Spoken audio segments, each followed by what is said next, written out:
1520년 6월 15일 로마 교황청에서 레오 10세라고 하는 교황이 루터가 계속 그 종교개혁 뜻을 안 굽히니까 파면장을 보내요. 그 파면장을 보냈는데 그러기 전에 루터가 교황에게 왜 종교개혁이 필요한지 그런 이야기를 쓴 내용을 보냈더니 교황이 화가 나가지고 그걸 불살라버립니다. 그리고 나서 이제 1520년 파면장을 이렇게 루터에게 보냈는데 루터가 그 파면장을 받고 고민을 많이 해요. 주장을 철회하지 않으면 타지에서 파면시켜버리겠다. 요즘 말로 말하면 목사권을 박탈하겠다. 그렇게 하니까 고민을 하다가 그해 12월 10일 날 이게 지금 참나무인데요. 그 이후에 한 300년 지난 다음에 심은 나무인데 기념으로 이 자리에서 루터가 그 파면장을 공개적으로 불살라버립니다. 교황이 자기 건의서를 불살랐기 때문에 루터도 똑같은 방법으로 그 파면장을 불살라버려요. 저 높은 사람이 지금 문서를 보냈는데 그걸 불살라버리면 정식으로 도전하는 거죠. 그때부터 본격적으로 루터와 교황의 힘겨루기, 그 싸움이 이제 본격적으로 벌어지기 시작을 합니다. 그래서 여기가 마틴 루터가 그 파면장을 불살랐던 장소입니다.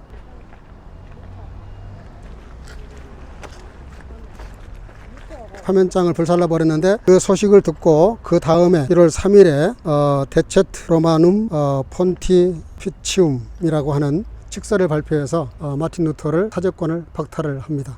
여러분들 같으면 어떻게 할 것 같아요? 불살릴 수 있겠어요? 그렇죠. 사제들이 같이 모여서 공개적으로 불살랐죠. 용기가 대단하죠. 루터는 신앙이 좋았기 때문에 하나님이 그런 용기를 주신 거죠. 루터가 늘 말해요. 자기가 하는 것이 아니라 하나님께서 성령님으로 자기를 도와주신다. 강대상입니다. 이쪽에 올라가서 설교했던 강대상입니다. 독일은 강대상이 이렇게 높아요. 이거 맞춘 사람은 햄버거 2개. 누구고 뭐 하고 있는 거죠? 주무시고 계신 것 같아요. 기도하고 있어요. 주무신다는 말은 절반은 맞았어요. 돌아가셨죠. 그렇죠. 지금 뭐냐면요, 돌아가신 건데 뭘 보여주고 싶었냐면은 죽음의 공포가 없이 편안하게 천국으로 들어가셨다.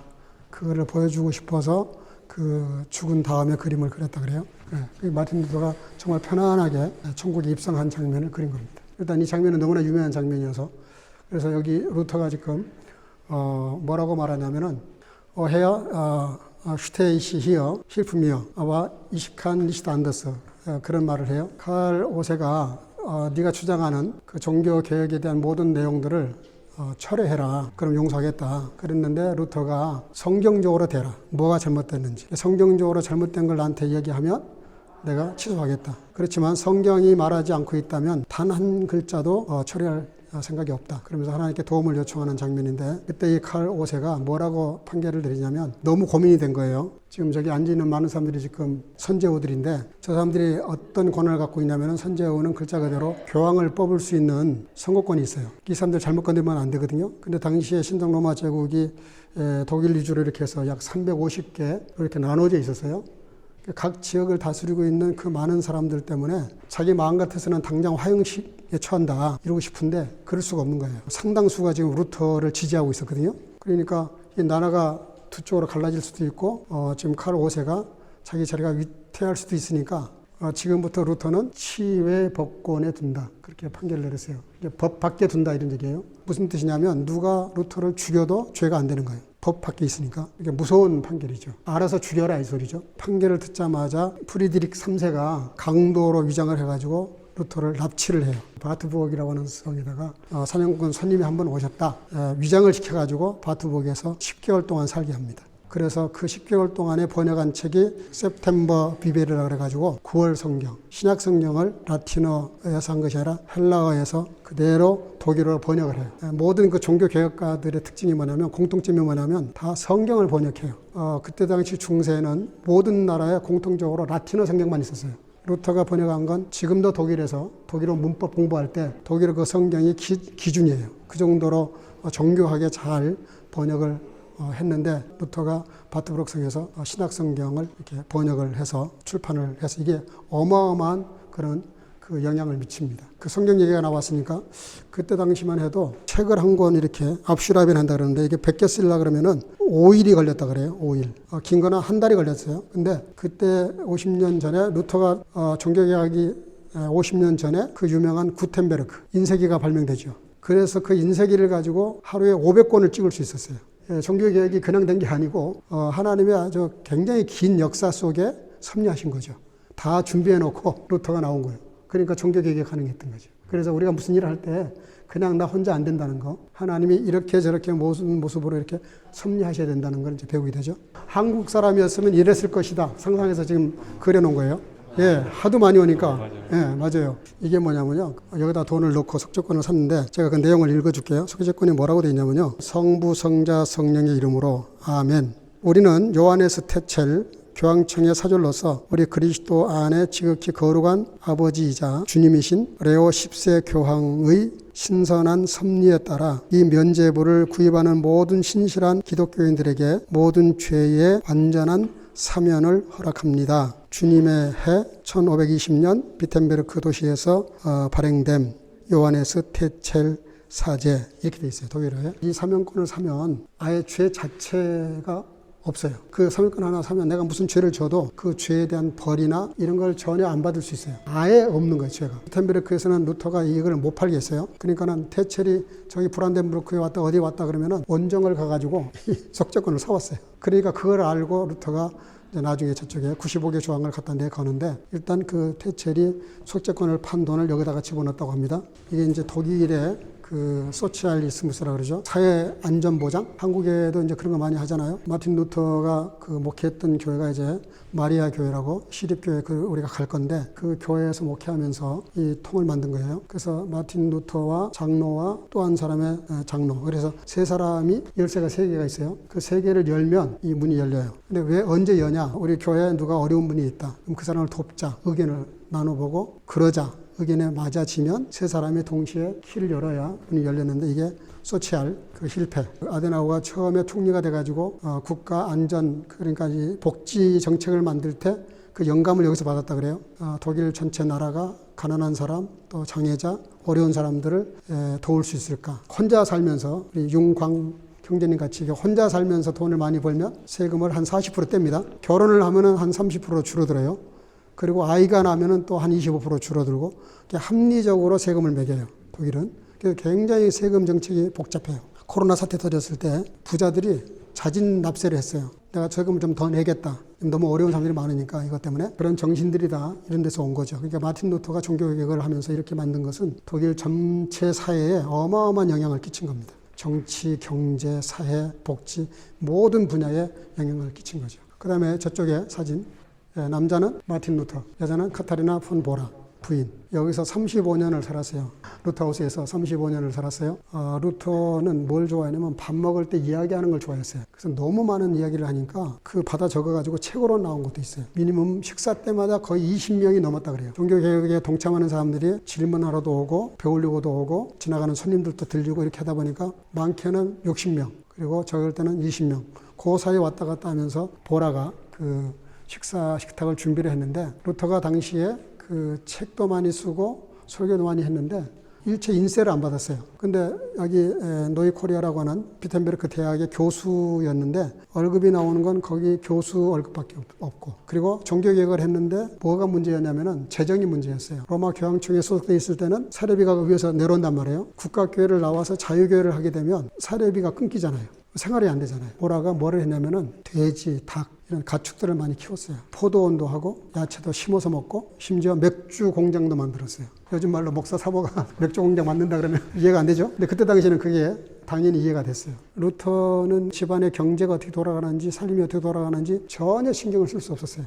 폰 보라가 대단한 여자로 이렇게 하는데 나중에 루터가 고백을 해요. 정말 내가 있어서 제일 사랑하는 사람이 보라고 그리고 나중에는 나의 여주인이다. 한 번은 루터가 종교개혁하다가 너무 힘들어서 지쳐있으니까 프라우 폰 보라가 까만 상복을 입고 나타나죠. 그러니까는 루터가 물어요. 누가 죽었냐고. 예, 하나님이 돌아가셨다고. 그러니까 무슨 농담을 그런 불경건한 농담을 하냐. 아니 그렇지 않고서야 당신이 왜 이렇게 힘이 빠져 있냐. 하나님이 살아계신다면 당신이 하는 일이 틀리지 않고 말씀들 하고 있는데 하나님 도와주시지 않겠냐. 그래서 루터가 종교개혁을 완성할 수 있었다. 그런 뒷이야기가 있습니다. 이분이 누구냐면 프리드리시 3세입니다. 이 사람 이름 앞에는 현자라는 이름이 붙어요. 굉장히 지혜가 좋은 사람인데 마틴 루터를 엄청나게 도와줍니다. 선제오였기 때문에 막강한 그 정치적인 힘이 있었어요. 근데 이분이 그 로마 교황청을 맞서서 루터 편에 섭니다. 그럼 저기 건너편에 있는 그 큰 그 하우스 있잖아요. 그 집을 선물로 준 겁니다. 이분 때문에 루터가 사실은 종교 개혁을 할 수 있었다. 그러니까 재정적인, 정치적인 모든 걸 다 도와준 분이에요. 근데 놀라운 거는 한 번도 1대1로 개인적으로 루터와 만난 적이 없어요.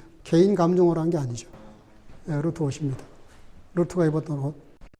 지금 너무 이게 좋아진 겁니다. 그때는 거의 그냥 숲이었는데 지금 잘 정리를 하네요. 저 집이 루터가 실제로 살았던 집입니다. 그 이후에 학교로 사용하다가 무제음으로 쓰고 있는데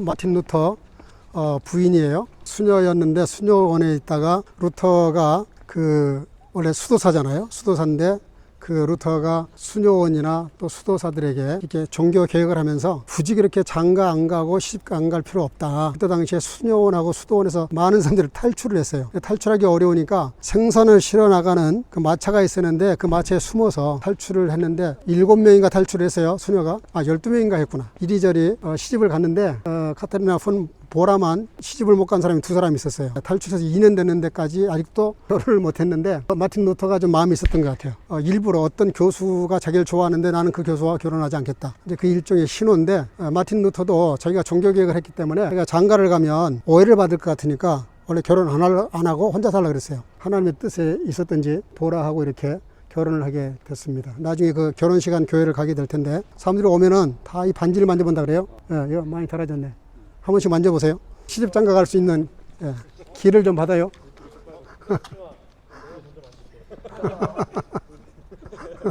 윤강 형제님이 제일 먼저 만져야 될 것 같아요. 요 문은 마틴 루터가 애처가 공처가였어요. 포라를 처음에는 뭐 자기가 가장 사랑하는 부인이라 그랬다가 나중에는 어디까지 갔냐면은 주여 부인이 자기 주인이라고 고백할 만큼 그렇게 루터가 애처가였다 그래요. 그래서 요 왼쪽에 보면 루터의 그 얼굴이 나와 있고 이쪽에는 그 루터 슈타트의 그 인장, 슈템펠이라 그러죠. 도장, 인감도장. 그게 지금 새겨져 있어요. 근데 이 문을 마틴 루터가 자기 부인을 위해서 선물을 했다 그래요. 좀 희한하긴 하죠. 문을 만들어서 선물을 할까? 이건 누구 같아요? 저요. 이제 아는구나. 저건 누구 같아요? 저거. 저건. 자, 마틴 루터는 대부분 항상 성경책을 들고 있어요. 항상 말씀 중심이었으니까 성경책 갖고 있는데 이 기념탑을 세울 때 만스펠드 고향 사람들이 후원금을 내가지고 세웠다는 말이 있어요. 자기 동네 너무 자랑스러운 사람이니까. 저기는 멜랑톤인데요. 저기 멜랑톤이 들고 있는 거는 아우구스티누스 그 신앙 고백서입니다. 그러니까 이분은 학문적으로 성경을 잘 정리해서 신앙 고백서를 만든 거죠. 그래서 저기 손에 들고 있는 거, 저게 신앙 고백서예요. 성경을 요약해서 주제별로 교리적으로 이렇게 닥트린을 만들어 놓은 거, 그게 교리서예요. 저 위에 탑에 저 글씨가 무슨 글씨인지, 무슨 글인지 알겠어요? 뭐 같아요? 자, 그건 나중에 하고, 여기가 아까 말한 노이 코레아 비텐베르크 대학이 이제 철수하고 이 건물로 들어왔어요. 이 건물로 에판겔리슈 아카데미 작센아날트 저기 있잖아요. 한국어로 말하면 성경학교, 이름이 변경이 돼서 이 건물로 이사 와서 지금도 신학생들 공부하고 있어요. 이렇게 하고 저 위에 있는 저 탑 글이 뭔지 혹시 알겠어요? 모르겠죠? 내 주는 강한 성이요. 마틴 루터가 아까 얘기했죠. 곡도 많이 만들고 가사도 많이 썼는데 내 주는 강한 성이요 이렇게 금 방패 대신에 그 글을 저렇게 써놓은 건데 그럼 올라가서 설명을 할까요? 자, 그런데 올라가면서 지금 좀 물어볼게요. 마틴 루터가 종교개혁을 시작을 했는데 5가지가 그때 주제였어요. 늘 죄에 대한 죄책감이 늘 있었어요. 루터는 자꾸 과거에 잘못한 게 생각이 나가지고 밤잠을 못 자고 우울증에 빠지거나 이런 건 그건 굉장히 불신앙이에요. 그 루터가 그랬어요. 그래서 하도 그 고해성사를 하러 주임 신부한테 오니까 10몇 번씩 왔다는 말이 있어요. 그러니까 너무 귀찮으니까 이런 말 했다 그래요. 야, 루터야, 제발 한꺼번에 모아서 한 번만 하라, 한 번만. 그런데 루터는 너무 심각했어요. 상대방 주교가 볼 때는 그러지만 자기가 볼 때는 너무 심각해서 그게 이제 불가사의한 일인데 뭐냐면 자기도 모르게 목사가 되겠다고 고백한 거죠. 요즘 말로 말하면 자기 의지로 된 게 아니에요. 겁을 먹고 한 거예요. 근데 그게 사실은 하나님의 엄청난 섭리가 있었던 것이고요. 두 번째 불가사의한 일이 또 있는데 95교정을 갖다 붙였는데 일부러 일반적인 사는 사람들 모르도록 라틴어로 썼어요. 그날 밤 그 있잖아, 왜 신학생들 중에서 딴짓하는 친구들이 그걸 밤새도록 번역을 해요. 번역을 잔뜩 찍어가지고 수백 수천 장을 전 독일에 뿌려요.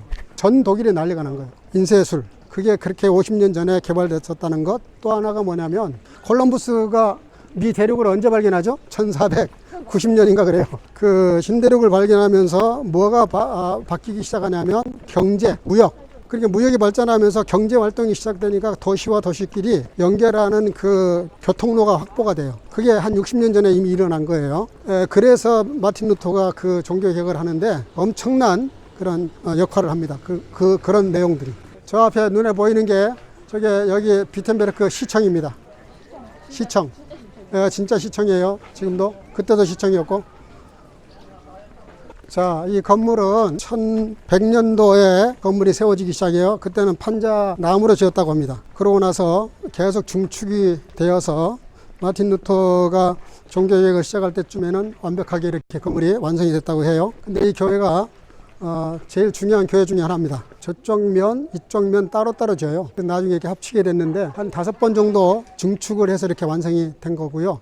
이 교회가 왜 중요하냐면 종교 개혁을 하고 첫 번 목사님이 탄생한 교회, 요하네스 부겐하겐이라는 목사님이 첫 개신교 목사가 여기서 탄생했고요. 마틴 루터가 결혼식을 여기서 했고 부겐하겐 목사님이 주례를 했고요. 마틴 루터가 아까 그 성경 번역하려고 가 있었던 그 성, 바트부르크 성에 가 있을 동안에 그 칼이라고 하는 급진 아주 굉장히 성질이 급한 그 사람이 뭐를 했냐면은 이 교회 안에 있는 성화 있잖아요. 성화, 조각 전부 갖다 때려 부신 거예요. 근데 종교개혁을 이렇게 서서히 합리적으로 해야 되는데 루터는 좀 생각을 많이 하고 하는데 이 사람은 기도도 안 하고 머리에 떠오르면 행동하는 사람이에요. 행동파예요. 불을 지르고 막 폭력을 행사하니까 멜랑톤이 편지를 써요. 루터에게 잠깐이라도 와서 수습을 좀 해야 되겠다. 당신이 안 오면 해결이 안 되겠다. 이 문제 수습이 안 되니까 루터가 결단을 합니다. 내가 다시 돌아와야 되겠구나. 그 루터가 이쪽으로 아예 돌아오죠. 완전히 돌아와서 사순절 기간이었는데 첫 번 설교를 한 데가 바로 이 교회입니다. 8일간을 계속 말씀을 강론했어요. 그래서 그 폭동이 진압이 돼요. 시에서조차 이거를 개입을 했는데 수습이 안 됐어요. 근데 루터가 와서 설교를 8일간을 했더니 수습이 돼가지고 이제 정상적인 궤도를 밟아서 개혁을 하죠. 마틴 루터가 살아있을 때 3,000번 설교했어요. 3,000번. 맨날 설교한 거 아니에요? 그렇죠. 그러니까 설교를 엄청 많이 했어요. 그 중에 이 교회에서 한 설교가 2,000번이에요. 누가 센 것이 아니라 다 기록이 남아있으니까 그걸 모아보니까 3,000번 설교를 했는데 그 중에 2,000번이 이 교회에서 한 것이고. 잠깐 앉아서 기도 좀 해요. 루카스 크라나크가 그린 그림인데 여기에 종교개혁 정신이 다 들어있어요. 이 그림을 잘 이해하면 마틴 루터가 뭘 하려고 했었는지를 알 수 있어요. 제가 제일 가운데 이게 뭐냐면 성만찬입니다. 성만찬인데 좀 이상한 거 있으면 얘기해봐요. 여러분들 지금까지 봤던 것하고 좀 다르죠. 사람이 14명인가 다르고 또 예수님이 누군지는 알겠죠. 원탁으로 하고. 이 그림을 그릴 때 마틴 루터의 조언을 듣고 이런 식으로 그림을 그렸으면 좋겠고 이런 정신이 들어가면 좋겠다. 설명을 듣고 크라나크가 그림을 그리고 뒷면도 그림이 있는데 그것은 그 아들 크라나크 2세가 그림을 그립니다. 근데 지금 예수님 품에 안긴 사람이 누구죠? 늘 안긴 사람이 있잖아요. 요한이 그랬어요. 그 옆에가 누구죠? 베드로. 지금 한가운데 뭐가 있죠? 양입니다. 양. 예수님이 성만찬 하시고 바로 그 다음날 체포되시고 그 다음날 십자가 지시잖아요. 그래서 그 희생 6월절 양을 상징합니다. 한가운데 있는 거. 보통은 성만찬에 뭐 하죠? 떡하고 잔만 있잖아요. 근데 여기 그림은 일부러 그렇게 예수님이 성만찬 하시고 바로 십자가 지신 사건을 의미하는 거고요. 여기 보면은 이쪽에 제일 가에 있는 사람 누구같이 보여요? 그 유명한 가룟 유다입니다. 허벅지에 뭐가 있어요? 돈주머니. 예수님 팔았잖아요. 또 하나 다른 게 뭐죠? 발이 밖으로 나와 있죠. 유다는 한 발은 세상, 한 발은 교회. 우리가 신앙생활 잘못하면 그래요. 여차하면 도망가려고. 이쪽에 그 잔을 주는 사람 있잖아요.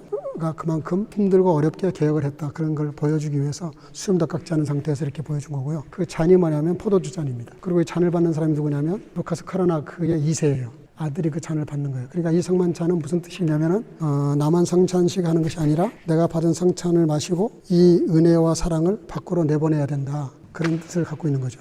그리고 바로 그 옆에 있는 사람이 누구냐면 저게 크라나크입니다. 이 그림 그린 사람. 자기 얼굴을 집어넣었어요. 이 원탁이라는 거는 한 4가지 뜻이 있어요. 첫째는 모든 사람은 하나님 앞에서 똑같다. 평등하다. 그러니까 옛날에는 이렇게 상석이 있고 하석이 있잖아요. 여기 그게 없는 거예요. 예수님조차도 똑같이 앉으신 거예요. 두 번째 연합을 말해요. 연합. 연합이 되려 그러면 다 낮춰야 돼, 자기를. 또 이 원탁은 평화를 말합니다. 평화. 이렇게 모가 나지 않고 이렇게 부드럽게 이렇게. 그리고 영원성을 말합니다. 영원. 시작도 끝도 없는 영원성. 여기 왼쪽 요거는 어린아이 보이죠? 세례식 하고 있습니다. 세례식 하는데 그 세례식을 하고 집례하는 분이 누구냐면 저분이 멜랑톤입니다. 저분은 목사님이 아니에요. 지금 우리 생각에는 안 되잖아요. 그죠? 목사님만 세례할 수 있잖아요. 이때 당시에는 루터는 만인 제사장설, 모두가 다 제사장이고 모두가 다 목사고 모두가 다 평신도다. 다 똑같다. 그래서 멜랑톤도 유아 세례를 할 수 있다. 근데 그때 당시에 유아 세례는 신학적으로 굉장한 논쟁이 있었던 데예요. 아무 생각이 없는데 세례 받는다고 구원의 확신이 없잖아요, 아이가. 그게 줘야 되냐 말아야 되냐 굉장히 논쟁이 많았어요. 많은 논쟁이 있었지만 루터는 결단을 내려요. 하나님이 선택하면 가능하다. 내가 믿는 부모님 밑에 태어난 것도 내가 태어난 거 아니잖아요. 하나님의 섭리가 있는 거예요, 거기에. 그러니까 이것도 유효하다. 그래서 유아 세례를 인정을 했죠. 그 옆에 있는 사람이 크라나코입니다. 크라나코. 저기 하얀 머리. 옆에서 이렇게 보조해 주잖아요. 그 밑에가 샘처럼 깊은 곳이에요. 떨어지면 죽습니다. 세례의 의미는 죽는 겁니다. 죽고 거듭나는 거, 본어게인 하는 거. 그 의미를 담아서 이렇게 그림을 그렸고, 하도 그 크라나크 부인이 왜 나는 안 그려주냐 이렇게 불만을 하니까 그 부인을 그려가지고 그렸는데 앞모습은 안 그리고 여기 있잖아요. 제일 가운데 뒷모습 귀 부인. 저게 크라나크 부인이에요. 이쪽에는 심판입니다. 심판과 구원. 왼편에 있는 사람은 지금 무릎을 꿇고 겸손하게 회개를 했어요. 그리고 이쪽에 있는 사람은 일어서가지고 지금 튀려고 하고 있잖아요. 칼 차고. 회개하는 척하고 회개는 안 하는 사람. 그래서 부견학인이 열쇠가 2개 들고 있습니다. 이렇게. 그게 뭐냐면 하나는 하늘의 열쇠, 하나는 땅의 열쇠. 마태복음 16장에 나오잖아요. 땅에서 매면 하늘에서도 매이고 땅에서 풀면 하늘에서도 열릴 것이다. 예수님의 베드로에게 열쇠를 주시면서 하신 말씀이에요. 부견학인이 지금 이 사람에게는 구원의 열쇠, 천국문의 열쇠를 주고 이 사람에게는 열쇠를 안 주고 그냥 쥐고 있잖아요. 진정으로 회개해야만 천국 들어갈 수 있다. 그런 얘기죠. 가운데가 누구죠? 예수님. 이제 이 정도 되면 이제 알아야지. 루터. 왼손은 성령책에다 손을 얹고 그리고 손가락은 어디로 가 있어요? 예수님에게.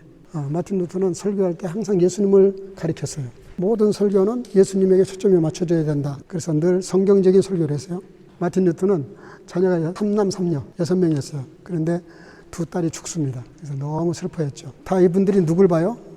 루터를 보지 않고 이분들 얼굴 봐요. 눈을 봐요. 전부 다 예수님 쳐다보고 있어요. 그러니까 여러분들이 교회 나가면 친한 친구 얼굴 볼 수도 있고 목사님 얼굴 볼 수도 있지만 그분들을 통해서 누굴 봐야 되냐면 예수님을 봐야 된다. 그러니까 우리들의 궁극적인 시선은 예수님께 가야 된다. 그런 뜻으로 이렇게 그림을 그렸고요. 그리고 한가운데 예수님 십자가가 좀 이상하죠? 천장과 땅바닥이 다 있죠. 교회의 기둥과 뿌리는 예수님이시다. 그런 뜻으로 이렇게 우아래 이렇게 닿게 그림을 일부러 그렸고 세마포가 이렇게 휘날리고 있잖아요. 여러 가지 해석하는 분들이 많은데 정통적인 해석은 뭐냐면 예수님이 사망 권세를 깨시고 시신에 감았던 그걸 다 풀어버리시고 부활하시는 장면. 부활의 의미를 갖고 있어요. 여기 보면 1547년이라고 되어 있죠. 1547년이 뭐냐면요. 1546년에 마틴 루터가 죽어요. 마틴 루터가 죽고 난 다음에 아까 잠깐 얘기했는데 선제후 프리드리시가 캐톨릭 동맹군하고 전쟁을 했다가 져요. 완전히 그 선제후 자리도 뺏기고 루터 슈타트 슈피텐베르크가 완전히 그냥 초상집이 돼요. 종교개혁 또 전체 사는 것 모든 게 다 무너집니다. 다 시리에 빠지고 우울증에 빠졌는데 전쟁의 진날 이 제단하를 여기다가 이렇게 헌납한 거예요. 우리가 비록 전쟁에 졌고 우리가 다 망하게 생겼지만 종교개혁은 계속한다. 우리는 주님과 더불어 영원히 간다. 그런 뜻으로 전쟁의 진날 이 제단하를 헌물했다고 합니다. 자, 이건 뭐냐면요. 예수님께서 부활 승천하시는 건데요. 해골이 있잖아요. 사망과 모든 그 용의 그 권세들을 다 무찌르시고 승천하시는 이건 삼위일체가 나타나 있어요. 여기 저 위에 성령님이 계시잖아요. 비둘기. 이게 삼위일체를 말합니다. 아브라함을 번제로 드리는 장면이에요. 아브라함이 이삭 저기 제단 위에 있잖아요. 이렇게 자기 아들 독자를 바치는 그 심정, 아브라함의 심정이 하나님의 심정인데 하나님께 자기 아들을 아낌없이 바쳤더니 자기 아들이 죽지 않고 살죠. 그것이 부활을 상징합니다. 그게 벌써 아브라함 때에 메시아가 이 땅에 오셔서 십자가에서 죽으시고 부활하실 것을 아브라함이 번제 이삭을 드리는 것을 통해서 보여주신 것이죠. 그래서 저기 보면 번제단이 있고 그에 이삭이 있고 칼을 들어서 치려고 하는데 천사가 나타나서 아브라함아 아브라함아 하면서 죽이지 말라 그러죠. 그래서 나중에 보니까 양 한 마리가 이렇게 있어요. 그 양이 누구죠? 결국은 예수님을 상징하죠. 그래서 이거는 아브라함이 이삭을 드리는 번제단이고요. 이거는 광야에서 이스라엘 백성들이 하도 뭐를 하죠? 원망 불평. 많이 하잖아요. 그래서 하나님 뭘 보내요? 불뱀을 보냅니다. 불뱀. 그 많은 사람들이 불뱀에 물려가지고 죽어가고 있어요. 근데 하나님이 그때 모세에게 뭐라 그러시냐면은 노뱀을 장대에 매달아라. 그리고 저걸 쳐다보면은 산다. 그거예요. 그 장면인데 사람들이 그때 안 쳐다봐요. 무슨 소리냐. 지금 뱀에 물려 죽어서 지금 뱀 생각만 해도 지금 끔찍한데 무슨 또 뱀을 또 걸어놓고 보라 그러냐. 그러니까 안 쳐다본 사람은 이렇게 다 죽었고 쳐다본 사람은 다 살고. 그래서 여러분들 믿음이란 건 간단해요. 내가 믿으려고 하면 절대 못 믿어요. 하나님이 믿게 하시면 믿는 거예요. 예를 들면 이런 거예요. 그 김길산 집사님 이번에 이렇게 인술에 오셨는데 어쨌든 집사님이 오늘 또 점심에 또 이렇게 아이들 다 점심 사야 되잖아요. 그 말 믿어요, 안 믿어요? 믿어요. 안 믿는 사람은 못 먹는 거야. 믿어요, 안 믿어요? 식당으로 인도할 거 아니에요. 믿죠? 그러면 나 물어볼게요. 여러분들이 믿는 거야? 집사님이 믿게 하신 거야? 천만의 말씀. 믿게 한 거지. 김길산 집사가 없으면 믿음 자체가 성립이 안 돼. 집사님이 있으니까 일단은 믿음이 가고 지금까지 산다 그러면 샀어요, 안 샀어요? 집사님 뭐 산다 그러면 사셨어, 안 사셨어? 샀죠? 그래서 믿음이 생긴 거야. 그 신앙도 마찬가지예요. 그래서 믿음은 에베소서 2장 8절에 보면 하나님의 은혜로 말미암아 믿음으로 구원을 얻었나니 이는 하나님이 선물이라 그랬어요. 그러니까 믿음은 내가 믿는 것 같아도 하나님 믿게 하신 거예요. 이해가 돼요? 네, 지금 그게 이 그림에서 주는 교훈입니다. 그리고 이거는 다 예수님 믿고 구원받는 거를 이렇게 상징적으로 그려놨어요. 믿지 않으면 다 지옥에 떨어진다. 그런 상징적인 그림입니다. 이것을 루카스 크라나카 아들이 그린 겁니다. 아버지와 아들이 그림을 잘 그렸어요. 여기서 제일 중요한 건 이 부분입니다. 이 그림이 어떻게 보여요? 뭐 같아요? 오른쪽하고 왼쪽이 뭐가 달라요? 사치와 청빙? 거기까지 맞았어요. 이 왼쪽은 지금 천주교, 종교개혁해야 될 사람들이고 이쪽에는 종교개혁한 사람들인데 여기 지금 청소하는 분 있잖아요. 이분이 누구냐면 루터입니다. 루터를 그린 거예요. 천주교가 다 이게 엉망진창 만들어 놓은 걸 좀 정리하는 거예요. 청소하고 바로잡는 거예요. 근데 이쪽에 보면 너무 화려하잖아요. 너무 화려하고 여기 청열쇠 받았다 그래가지고 베드로 그래가지고 이 교황이 너무 그 권력을 남용하는 거. 그리고 저기 봐요, 저기 셈에다가 뭘 갖다 막 집어넣잖아요. 저기 셈이 뭐냐면 말씀의 셈인데 세상 것들 갖다 막 집어넣는 거예요. 근데 여기서는 이 셈에서 지금 맑은 물이 막 나오잖아요. 물이 나와가지고 여기 물을 가지고 포도원을 잘, 이게 포도원인데요. 포도원을 잘 이렇게 나게 하는 거죠. 그리고 저기 보면 저 꼭대기에 보면 까만 옷 입은 두 사람이 저쪽에서 이렇게 건너가는 모습이 나오죠. 그렇지만 천주교에도 좋은 게 있다. 그런 뜻이에요. 좋은 거는 우리가 받아야 된다. 연속성을 가지고 이어가야 된다. 그러니까 이제 개신교의 문제가 뭐죠? 너무 개혁을 하다 보니까 다 부셔버린 거예요. 천주교 좋은 거를. 근데 좋은 것도 많이 있거든요. 천주교가. 그런 것들은 가져다가 우리가 써야 된다. 그런 의미에서 저 두 사람이 천주교에서 뭘 가지고 와요. 두 사람이 이렇게 들고 오잖아요. 그게 천주교에서 버리지 말아야 될 것, 필요한 것들은 우리가 갖다가 써야 된다. 그런 것이죠. 저쪽에는 울타리고 모이고 전부 다 망가졌어요. 근데 이쪽에는 아주 가지런히 돼 있잖아요. 그리고 이쪽에는 사치인데 이쪽에는 아주 경건하고 청빙하고 바른 자세를 가지고 예배를 드리는 그런 모습이죠. 포도원으로 비유를 한다 그러면 천주교는 망해가는, 저 봐요. 포도나무 자체가 없잖아요. 근데 이쪽에는 포도나무가 잘 돼서 포도 열매를 많이 맺는, 그래서 개신교가 말씀 중심으로 신앙생활을 하면 신앙의 열매를 많이 맺을 수 있다. 그런 개혁 정신을 담아서 크로나크가 이 그림을 그린 겁니다. 청교도들이 뭐라 그러냐면은 독일은 종교개혁 하다 말았다. 그렇게 말을 하는데 개신교회인데도 이렇게 이런 벽화들이 있어요. 원래는 이거 다 떼야죠. 원래는 떼는 게 맞습니다. 근데 이걸 왜 그렸냐면 그때 당시에는 그림과 조각을 왜 했냐면은 글을 몰라, 글을. 그러니까 이 그림으로 설명을 하려고 조각도 하고 그림도 그린 거예요. 이게 마틴 루터 묘지입니다. 이 속으로 2m 밑에 있어요. 어떻게 이 글 내용이 무슨 내용이냐면 1546년 2월 18일 정확히 63년 2개월 10일 살다가 하나님의 사랑하는 루터가 여기에 잠들다. 이게 묻혔다. 그러니까 어디서 죽었냐면요. 베틴베르크에 살고 있다가 자기 그 아버지 사는 곳이 아이슬레벤이에요. 루터가 태어나는 곳이 아이슬레벤이거든. 근데 거기에 가서 설교를 하러 강대상에 올라갔는데 설교를 못하고 내려왔어요. 너무 몸이 약해서 누웠는데 3일 있다가 소천을 했어요. 그래서 거기서 죽었는데 시신을 가져와서 여기다가 이제 묻었죠. 왜냐하면 여기가 루터가 35년간이나 활동했던 곳이고 이 교회 자체가 이게 성책교회라고 슐로스키얼시라고 그러는데 아까 말한 그 노이코레아 그 대학 채플 강당이에요.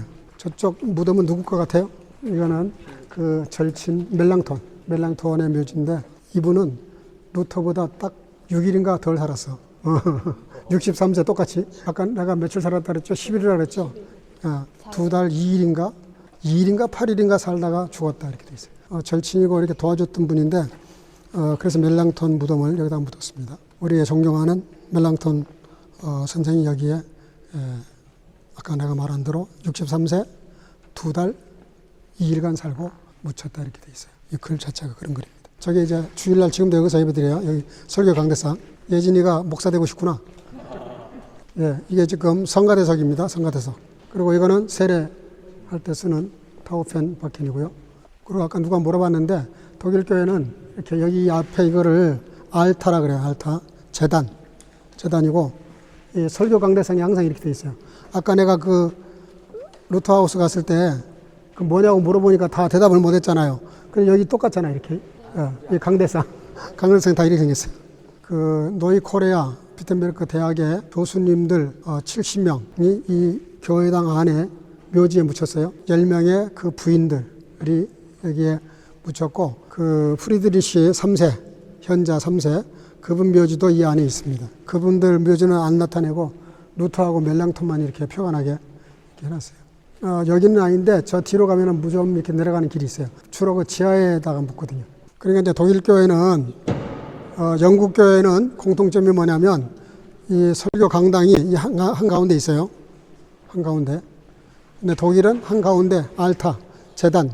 그래서 독일 교회가 종교개혁을 하다가 말았다. 그런 말을 하죠. 근데 영국은 철저하게 개혁을 해가지고 강대상이 한가운데 있어요. 말씀이 제일 중요하다. 독일 교회는 이렇게 구약의 재단을 이렇게 앞에다 놔두고 그렇게 합니다.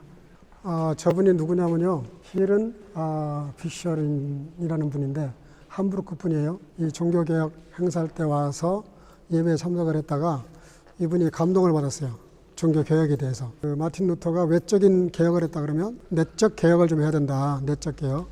이분이 특별한 분이 됐는데 그 이유가 뭐냐면 밖으로 이렇게 종교개혁하자고 모든 교회가 나서서 이렇게 하는 건 좋은데 우리가 살면서 개혁이 뭐냐. 살아서 하는 개혁은 이웃을 돕는 거다. 그래서 이분이 나선 그때부터 교회가 구제활동을 엄청나게 많이 했어요. 가난하고 힘든 사람들을 케어하는 거.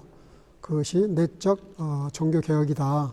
그렇게 주장을 했는데 굉장히 센세이션을 이렇게 가지고 센자촌을 이렇게 가지고 그때부터 교회가 디아콘이라고 하는 어려운 사람들 돕는 직접적인 시초는 아닌데 영향력을 엄청나게 미친 거죠.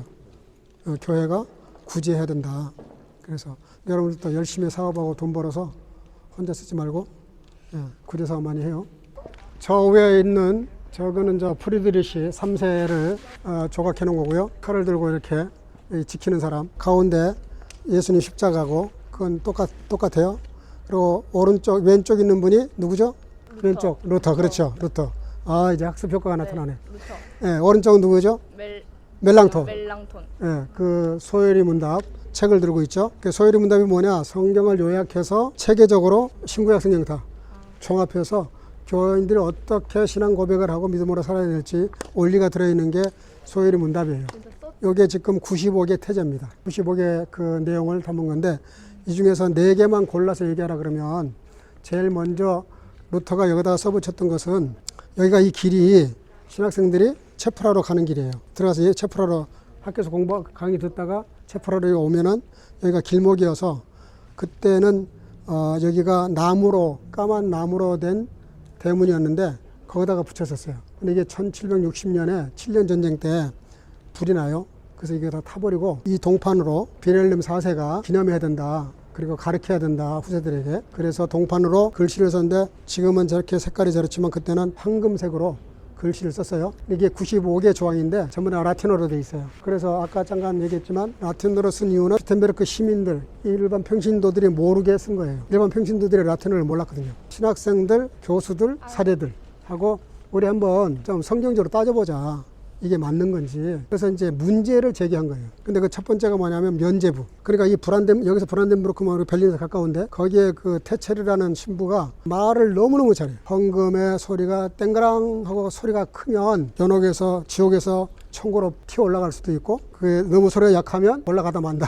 그러니까 비싸게 살아 이제 이거죠. 그렇게 해서 그분이 막 그렇게 반향을 일으켰는데 다 거기에 넘어가요. 그래서 엄청나게 많은 사람들이 그걸 샀어요. 아까 내가 말한 대로 면죄부가 용서가 아니라 뭐라 그랬죠? 아예 죄 자체가 없는 거예요. 원래 이게 회개라는 것이 네 가지 단계를 거쳐야 돼요. 우리도 마찬가지인데 사람이 회개를 하려고 그러면 말씀을 읽고 그 말씀이라는 거울에 딱 자기 모습이 보이면 마음으로 내가 뭐가 잘못됐구나 이게 깨달아지죠.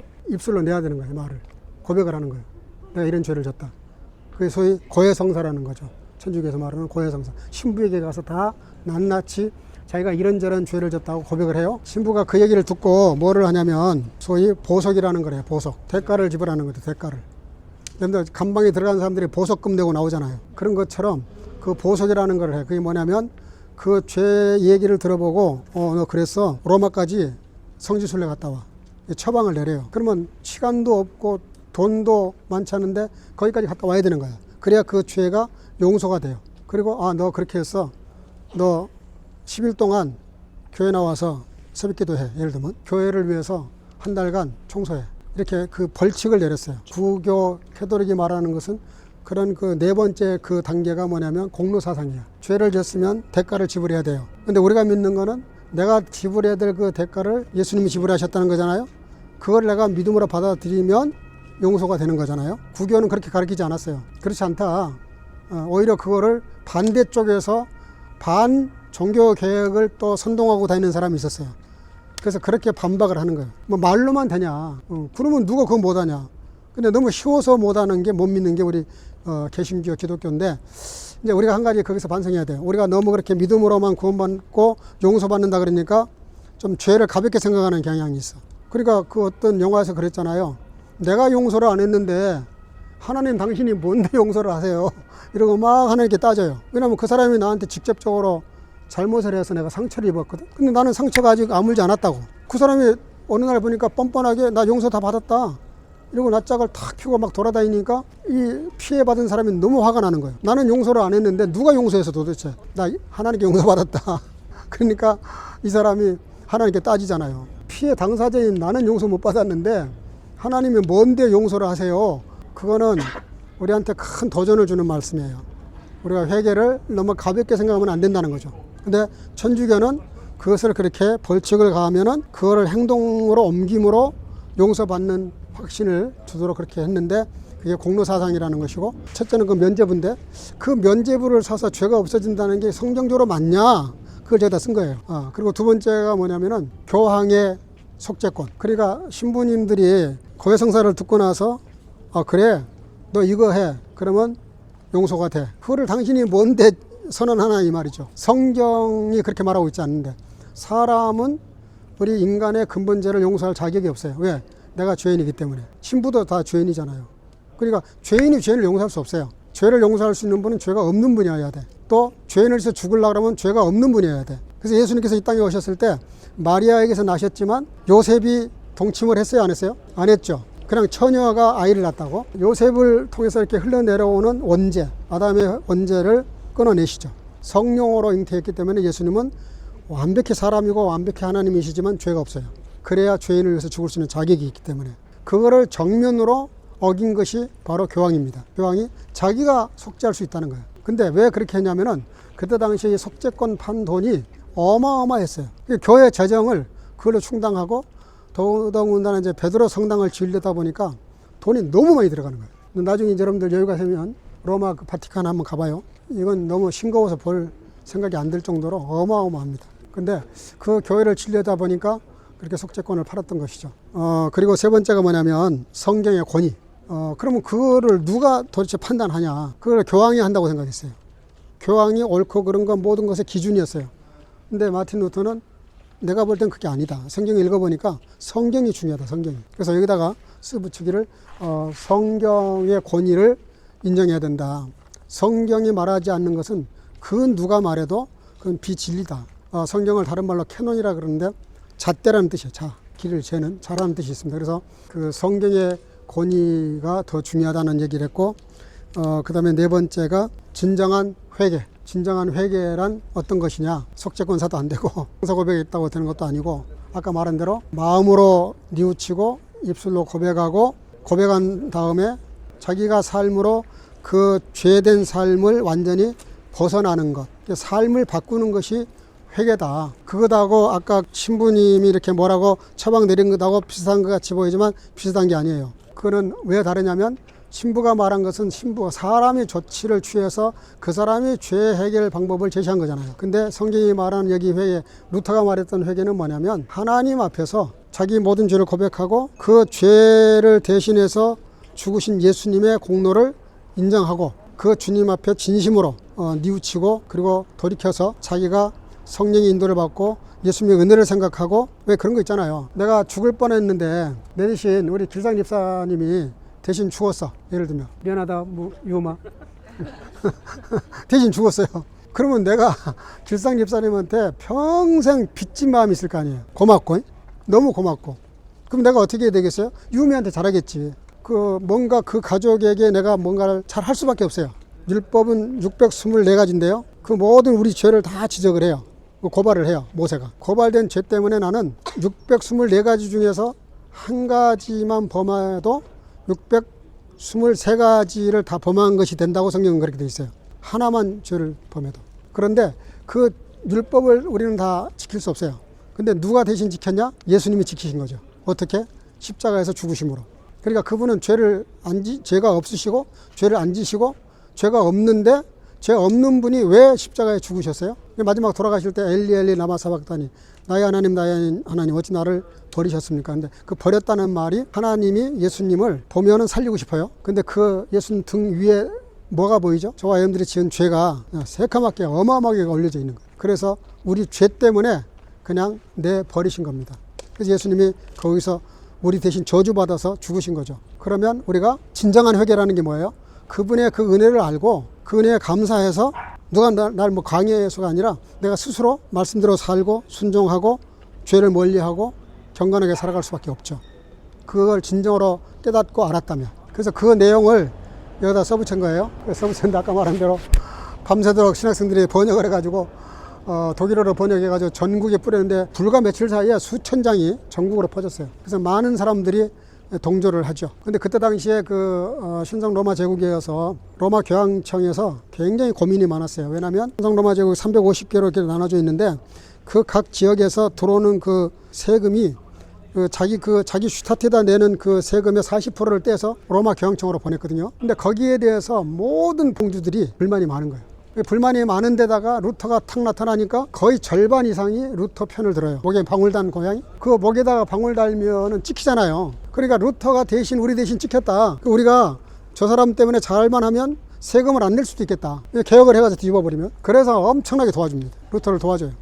도와줘서 루터가 종교개혁을 하는 과정에서 칼 5세가 치에 복권에 둘 수밖에 없었던 그 이유가 거기에 있었던 것이고, 그래서 얀 후스나 또 다른 모든 종교 개혁가들은 다 화형식을 당하거나 죽었어요. 루터만 안 죽고 살아남았어요. 우리가 내는 세금을 100유로 내가 낸다. 그럼 거기서 7유로를 떼가지고 종교세로 내요. 그 돈 모아가지고 독일교회 목사님들 월급을 드리거든요. 그러니까 독일교회 목사님들은 되게 돈이 많아요. 한 달에 뭐 사리비가 한 6,000유로 이상이 되니까 800만 원 거의 1,000만 원 되죠. 공무원이라고. 그렇죠. 여기는 그래서 안기슈텔트라 그래요. 실제로 공무원이에요. 교회가 이제 개혁을 하고 나니까 그 천주교에서 내려오던 그 봉급이 이제 끊기잖아요. 이 목사님들이 자기 교인들이 내는 헌금에서 사례비를 받아야 되는데 헌금할 줄을 모르는 거예요. 그래서 지금 한국 교회나 건전한 교회들이 11조 생활하는 거는 대단히 좋은 그런 선교와 교회 부흥과 발전을 위해서 대단히 좋은 제도고, 11조는 신약의 무화과나무예요. 여단동산에 무화과나무를 이렇게 세워놨는데, 여러분 무화과나무 어떻게 생각해요? 좋은 거예요? 나쁜 거예요? 무화과나무 하나만 하나님 뭐라 그래요? 그건 내 거다. 그 말은 무슨 뜻이에요? 나머지는 선악과. 예, 무화과나무. 그 선악과 나무만 내 거다 그러셨어요. 그 말은 다른 건 다 네 거다 이거잖아요. 근데 다 누가 만들었어요? 하나님 만드셨잖아요. 근데 그러면 선악과 나무 하나만 하나님의 것이면 나머지는 다 내 거라는 개념이 어디서 생겨요? 내 거 아닌 게 하나가 있어야 될 거 아니야. 다 내 거면 내 거라는 개념이 안 생겨요. 그래서 하나님이 우리에게 하나님이 만들어서 선물로 주셨다는 것을 깨닫게 하려고 선악과를 따먹지 말라 그러고 내 거라 그러신 거예요. 그래서 나머지는 다 내 거라니까 먹거리가 얼마나 많았겠어요. 근데 굳이 꼭 그걸 따먹을 필요가 있겠어요? 사람은 참 이상해. 하지 말라는 그걸 꼭 하거든. 그런 심보가 아담 하와의 피 때문에 그래요. 헌금을 할 때도 여러분들이 얼마를 헌금하든 마음으로 드려야 돼. 마음으로 마음이 없는 예물은 드리면 안 돼요. 내가 마음으로 진심으로 감사하고 은혜에 고맙고 감사해서 감사하는 마음으로 예물도 드리고 11조도 드리고 이렇게 하는 건데 11조가 왜 중요하냐면 저는 우리 아이들을 철저히 그렇게 가르쳤는데 중학교 다닐 때 그 우리 집 앞에 에데카라고 거기 가서 알바를 했어요. 한 달 월급이 그때 450마르크였어. 그 첫 예물이라고 통째로 갖다 바쳤어요. 그리고 이제 그 다음에 이제 직장 취직해가지고 뭐 알바하면서 벌면은 버는 대로 항상 정확하게 몇 페니까지 따져가지고 11조 생활을 했는데요. 지금 우리 두 딸이 얼마나 복을 많이 받았는지 몰라. 정말 복을 너무너무 많이 받았어요. 붉은 장미라 그래가지고 마틴 루터의 이 반지 보통 옛날에 임금들이 반지에다가 인장 도장 찍었잖아요. 그거하고 똑같은 거예요 이게. 프리드리히 3세가 루터에게 선물한 겁니다. 이 반지를. 근데 이 반지 보면은 이 모양이 보면 이게 뭐냐면은 빨간색 장미거든요. 빨간색 장미인데 여기는 지금 흰장미인데 이 빨간 요거는 여기 예수님의 심장, 예수님의 심장을 가리키고 십자가 까만색으로 한 것은 고난, 십자가의 고난을 강조하기 위해서 까만색으로 했고 흰색은 성경, 황금색으로 되어 있어요. 하나님의 영광, 빛이라고 하는 글씨가 새겨져 있었어요. 그 글씨가 뭐냐면 예수님의 부활, 하나님 나라는 영원하다. 마틴 루터가 자기 인장 도장처럼 그 반지를 끼고 다니면서 항상 모든 편지에는 이게 들어가 있어요. 이게 들어가 있는 거는 무조건 마틴 루터의 편지이거나 문서이거나 서류거나 모든 것은 항상 이게 끼었다 그래요. 그래서 마틴 루터의 상징이죠. 하나씩 가져오시죠.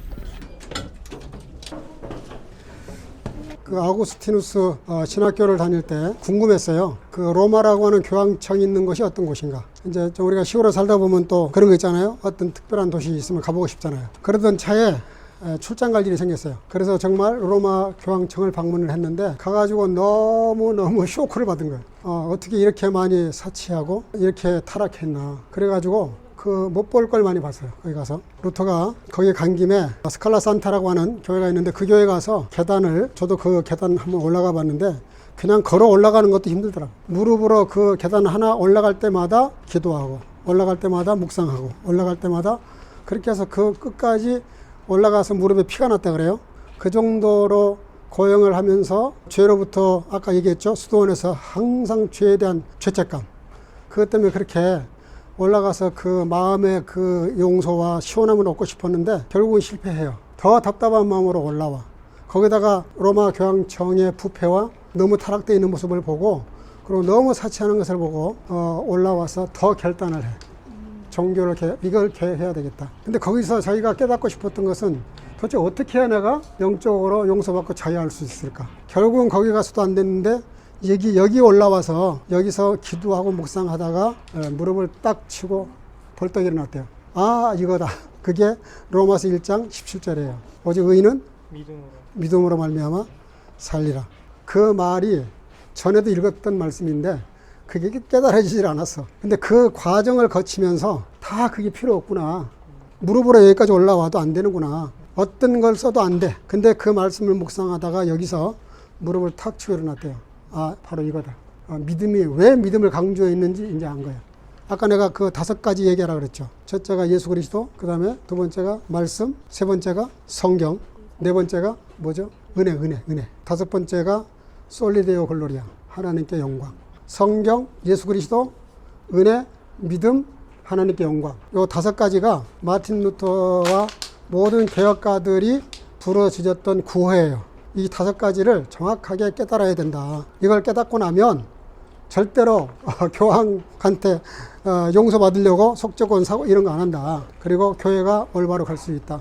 그러니까 여러분들도 교회 생활하시면서 다 중요하지만 이 5가지를 잃어버리면 안 돼요.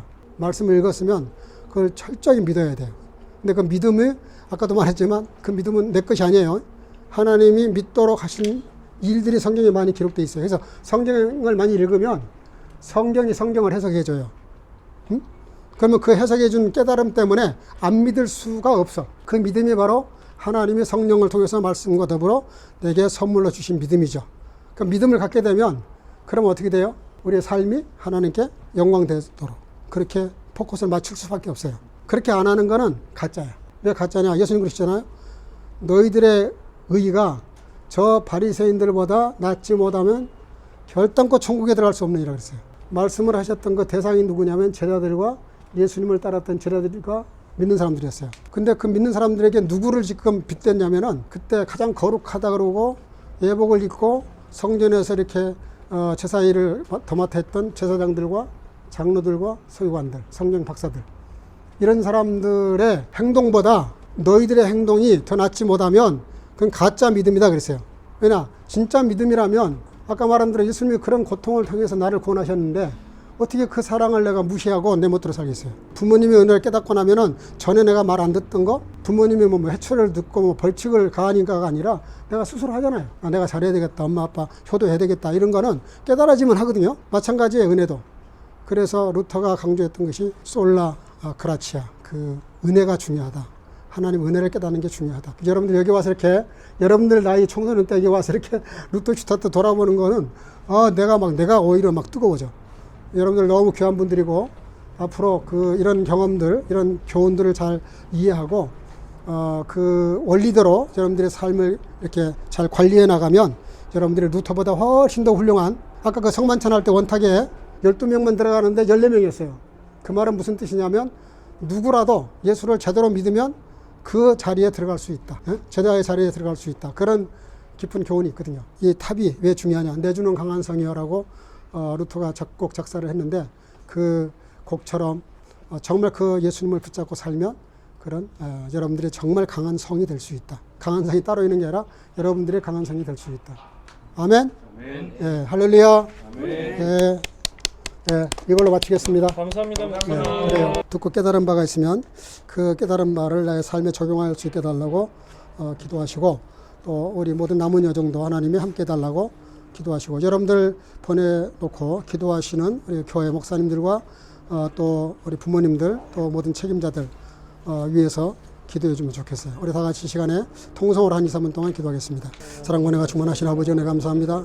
하나님의 은혜 가운데 저를 여기까지 불러주시고, 아버지 하나님 귀한 참으로 이렇게 어린 나이에 성지순례 할 수 있는 은혜를 베풀어 주신 것을 감사합니다.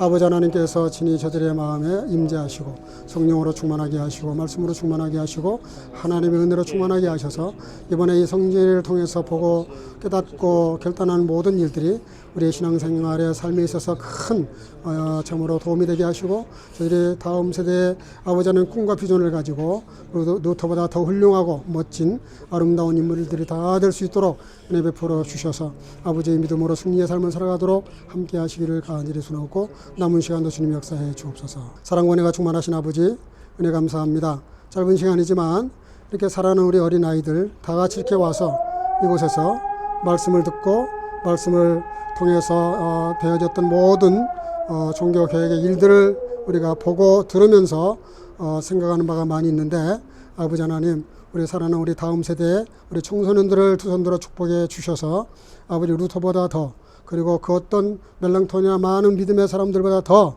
멋지고 훌륭한 인생을 살아갈 수 있도록 저들의 삶 속에 주님이 함께 하시고 성령으로 기름 부어 주셔서 또한 남은 여정도 주 안에서 형통케 하옵소서.